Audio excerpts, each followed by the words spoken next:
irmãos queridos, a graça e a paz do nosso Salvador Jesus Cristo. Para a nossa meditação neste dia, desejo ler o profeta Abacuque, capítulo 2, versos 19 ao 20, que diz assim: Ai daquele que diz a madeira, acorda, e a pedra muda, desperta.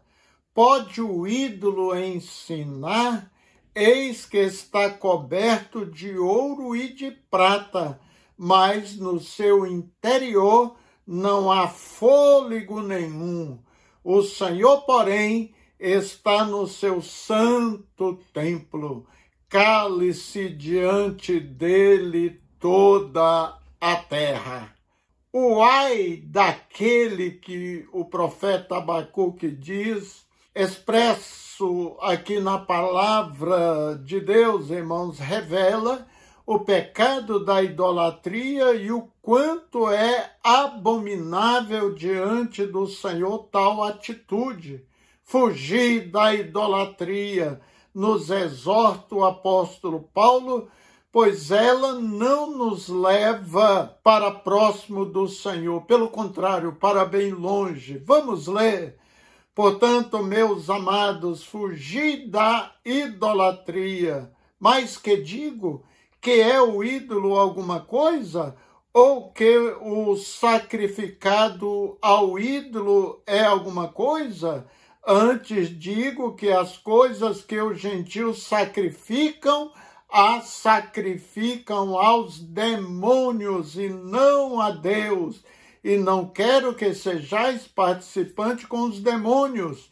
Não podeis beber o cálice do Senhor e o cálice dos demônios. Não podeis ser participantes da mesa do Senhor e da mesa dos demônios. Li 1 aos Coríntios 10, dos versos 14, o 19 ao 21. Saiba, querido, que só existe um meio pelo qual todos nós podemos ser salvos: Jesus Cristo, o Senhor. Só existe um caminho que nos leva à liberdade de nossos pecados, que é a cruz do Calvário. Só existe um advogado junto a Deus Pai, Jesus Cristo, Senhor. Ele é o único Senhor e suficiente Salvador, enviado ao mundo para a remissão de nossos pecados, por amor a cada um de nós. Quando colocamos qualquer coisa entre nós e o Senhor, transformamos esta coisa num ídolo, seja de madeira, de pedra ou de carne. Por mais rica ou humilde que seja a sua aparência, não há nada que possa diminuir, negar ou substituir a missão e a vida de Jesus Cristo entre nós. Entretanto, o ser humano é facilmente dominado por algo ou alguém e deixa-se levar com facilidade pela necessidade de ter algo palpável onde se apegar. Assim, se fizermos uma rápida reflexão, terminaremos por encontrar algo que amamos mais do que Deus.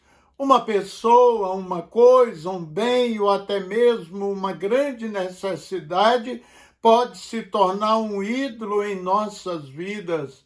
O povo de Deus não pode confundir a sua fé com nenhuma outra forma de espiritualidade ou religião que não tenha Jesus Cristo como centro de sua adoração, pois há somente um só Deus e Senhor, Jesus Cristo. A expressão ídolos do lar, querido, que Abacuque cita, é encontrada na Bíblia, especialmente em Gênesis 31. Vamos ler. Gênesis 31, versículo 19. Enquanto Labão tinha ido fazer a tosquia das ovelhas, Raquel roubou os ídolos do lar que pertencia ao seu pai. Raquel servia ao Deus de Abraão, de Isaque e Jacó, seu esposo, mas ainda acreditava em ídolos do lar que seu pai tinha guardado. Esses ídolos referem-se a terafins, ídolos domésticos, que Raquel roubou de Labão, seu pai.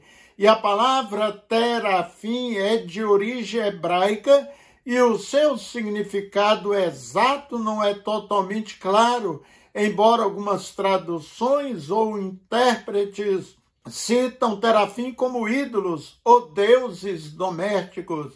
A literatura rabínica os define como coisas vergonhosas. Então, os terafins ou ídolos do lar eram imagem de ídolos que eram carregados como amuletos para cura e prosperidade no lar.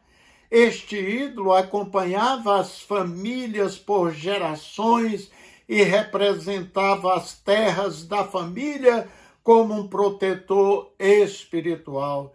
Quem detivesse o ídolo da família teria direito à maior parte da herança, sabiam? Terafins aparece 15 vezes na Bíblia. A maioria deles eram símbolos pequenos que cabiam na palma da mão. Entretanto, em 1 Samuel 19 conta que a mulher de Davi colocou um terafim debaixo de uma coberta numa cama para enganar os soldados de Saul que pretendiam matar Davi mesmo se estivesse acamado. Então, esse ídolo era grande, mas por que Raquel roubou esses terafins de seu pai, queridos? Esses ídolos pequenos, pois ela sentou-se em cima dos mesmos para escondê-los de Labão. Ela estava sobre um animal, sentada em cima da sela do mesmo, e os terafins ali embaixo. Bem, Raquel roubou esses ídolos do lar porque eram muito valiosos pelas famílias, pelos clãs, e era passado aos principais herdeiros. Aqui está a explicação. Raquel era a filha mais velha de Labão e ela achou então que ela tinha direito aos mesmos. Outra coisa, se a herança de Labão fosse disputada num tribunal, Raquel ganharia, pois tinha em mãos os terafins como um documento legal e garantia. Ela aqui, conforme seu contexto cultural, queridos, ela agiu assim. Observe o que ela falou de seu pai antes de deixar a casa do mesmo. Então responderam Raquel e Lia e disseram-lhe: há ainda para nós parte na herança na casa de meu pai? Não nos considera ele como estranhas? Pois vendeu-nos e comeu de todo o nosso dinheiro, porque toda a riqueza que Deus tirou de nosso pai é nossa e de nossos filhos. Agora, pois, faze tudo o que Deus te mandou. Elas falando com Jacó. Gênesis 31, do 14 ao 16. É bom que os irmãos saibam que Jacó, queridos, não tinha conhecimento desses ídolos com Raquel, mas parece que ele estava sentindo uma opressão, um peso espiritual muito grande, que mandou que todos que estavam com ele, que o acompanhavam, que desfizessem dos seus ídolos. Vamos ler isso? Entregaram, pois, a Jacó todos os deuses estranhos que tinham nas suas mãos e as arrecadas que pendiam nas suas orelhas. E Jacó os escondeu debaixo do carvalho que está junto a Siquém. Eu li Gênesis 35, o versículo 4. A partir daquele momento, querido, Jacó determinou que não aceitaria nenhum mal no meio de sua família. precisava se purificar para receber a promessa de Deus. Outra informação sobre os ídolos do lar, os terafins. Em Juízes 18, revela que esses ídolos estão sempre ligados aos lares. Neste texto mostra que os terafins foram confeccionados dentro de casa. Então, cada casa produziu o seu terafim. Vamos ler. Então responderam os 5 homens que foram espiar a terra de Laís e disseram aos seus irmãos: sabei vós também que naquelas casas há um éfode e terafins, e uma imagem de escultura e uma de fundição. Vede, pois, agora o que haver de fazer. E estando já longe da casa de Mica, os homens que estavam nas casas junto à casa de Mica, reuniram-se e alcançaram os filhos de Dan, e clamaram após os filhos de Dan, e os quais viraram os seus rostos e disseram a Mica: que tens que tanta gente convocastes? Então ele disse: os meus deuses que eu fiz, me tomastes, juntamente com o sacerdote partistes, que mais me resta agora? Como, pois, me dizeis que é que tens? Meu irmão, minha irmã, pense bem, será se você não possui terafins em sua casa? Saiba que esses ídolos representam pecado, costumes e heranças espirituais das famílias que não eram monoteístas, ou seja, não serviam ao único Deus. Infelizmente, muitos crentes servem a 2 senhores, como o próprio Jesus Cristo disse em Mateus 6:24, e por isso eles trazem opressão maligna para dentro de casa. Davi fala em pecado oculto, Salmo 19:12. Vamos ler. Quem pode entender os seus erros? Purifica-me tu dos que me são ocultos. Não pensa você que os ídolos do lar trazem garantias e proteção e prosperidade. Pelo contrário, trazem opressão, demônios para dentro do seu lar e afasta Deus de sua casa e afasta a paz no lar também. Deus deixou bem claro: não terás outros deuses diante de mim. Procura ver, querido irmão, querida irmã, se há alguma coisa de ancestrais seu que não servia a Jesus em seus dias. Peça discernimento a Deus, procura seu pastor e mostre o que você guarda, que te incomoda, e o pastor lhe dará a interpretação. Não podemos usar como desculpa questões familiares para abandonar o Senhor em troca de terafins. Um tio meu, já falecido, era juiz de direito. Quando ainda eu era adolescente, eu fui passar minhas férias do ano ali na casa dele. Ele tinha uma fazenda muito grande e ele gostava muito de mim. Tinha um apreço, me incentivava, me dava relógio, me incentivava muito aos estudos. E na época eu tinha apenas o ginásio.